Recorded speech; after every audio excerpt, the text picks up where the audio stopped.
Okay, welcome back dear friends. Now we are going to discuss about causal back plexus. This is also called as Little's area.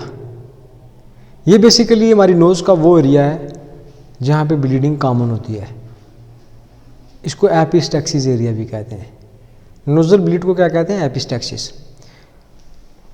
कैज़ल back plexus जैसा कि आपको नजर आ रहा है इस picture में, this is basically network of the vessels, network of arteries which supply blood to nasal septum. तो blood supply कहाँ से आ रही है? Almost 90% blood supply in this plexus is coming through external carotid artery. तो इसको हम पढ़ चुके हैं, इसकी ब्रांचेस को. और एक ब्रांच यहाँ पे आ रही है थ्रू इंटरनल कैरोटिड आर्टरी, इसको भी हम पढ़ चुके हैं. तो यहाँ पे इसको देख के परेशान नहीं होना, अभी हम इसको ड्रा करेंगे कैज़ल बैक प्लेक्सिस को कि कौन कौन सी आर्टरीज हैं. एमसीक्यू आता है एग्जाम में. और नोज ब्लीड भी बहुत कॉमन है. काजेज आपको पता ही है कि नोज ब्लीड की क्या हो सकती हैं. ट्रामा हो सकता है, ब्लीडिंग क्लॉटिंग डिसऑर्डर्स हो सकते हैं, ड्राई नोज हो सकती है, उसके बाद क्या हो सकता है, हाइपरटेंशन भी हो सकती है. बहुत सारी काजेज हैं. तो हमारे रिलेटेड क्या है कि हमें पता होना चाहिए कि कौन कौन सी आर्टरीज हैं जो इस रीजन में बेसिकली ब्लड सप्लाई कर रही हैं. क्या है कैज़ल बैक प्लेक्सिस में? Okay, let's please draw.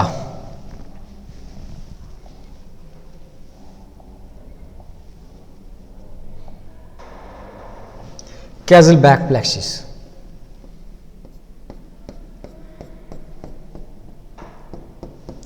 There are basically two arteries. One is internal carotid and one is external carotid.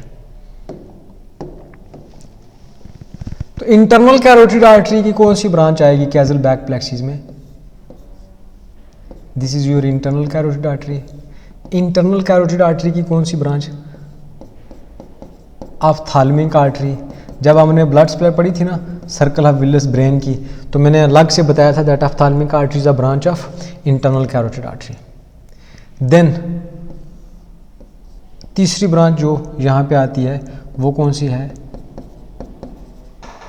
Ethmoidal artery. Ethmoidal artery. तो इंटरनल कैरोटिड आर्टरी की branch ophthalmic, उसकी जो ब्रांच है ethmoidal artery. एक तो vessel कैज़ल back plexus की ये होगी. दूसरी कौन सी है? External carotid artery. तो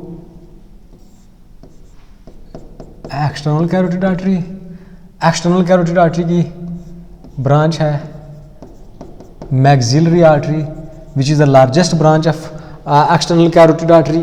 और जब हम इसको डिस्कस कर रहे थे तो मैंने कहा था मैक्स से याद रखें, maximum largest branch of external carotid artery that is maxillary artery.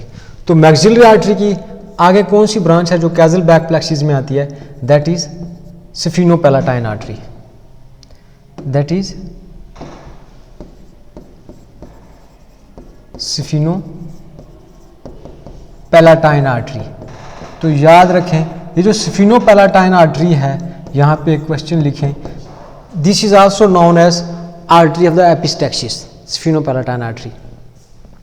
उसके बाद दो आर्टरीज और आती हैं यहाँ पे. Okay, then again external carotid artery, external carotid artery branch maxillary artery,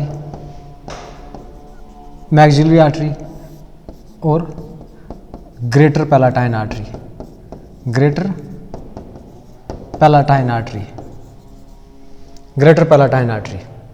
और लास्ट वन जो कैज़ल प्लेक्सिस में आर्टरी आती है that is basically branch external carotid artery. इसकी आगे कौन सी ब्रांच होती है? Facial artery. Facial artery is also branch of external carotid. और फेशियल आर्टरी से फिर जो तीसरी ब्रांच आगे आती है वो है सुपीरियर लैबियल आर्टरी जो कि अपर लिप को सप्लाई करती है. Superior labial artery. तो ये एक जो यहाँ पे नेटवर्क है इन चार वेसल्स का. यहाँ पे जो प्लेक्सिस बनता है इसको क्या कहते हैं? कैज़ल बैक प्लेक्सिस. कौन कौन सी आर्टरीज मैंने बताई हैं? एक इंटरनल कैरोटिड आर्टरी है और एक एक्सटर्नल कैरोटिड। लेकिन एक्सटर्नल कैरोटिड आर्टरी की कितनी ब्रांचेज आ रही है हमारे पास कैजल बैक प्लेक्सिस में? 3 branches, sphenopalatine, greater palatine and superior लेवल। ग्रेटर पैलेटाइन कहाँ से आ रही है? Through maxillary artery. स्फीनोपैलेटाइन कहाँ से आ रही है? मैक्सिलरी आर्टरी से। सुपीरियर लेब्यूल कहाँ से आ रही है? फेशियल आर्टरी से।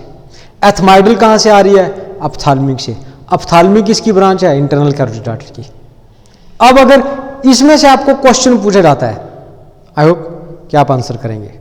Thank you for your concentration. Thank you.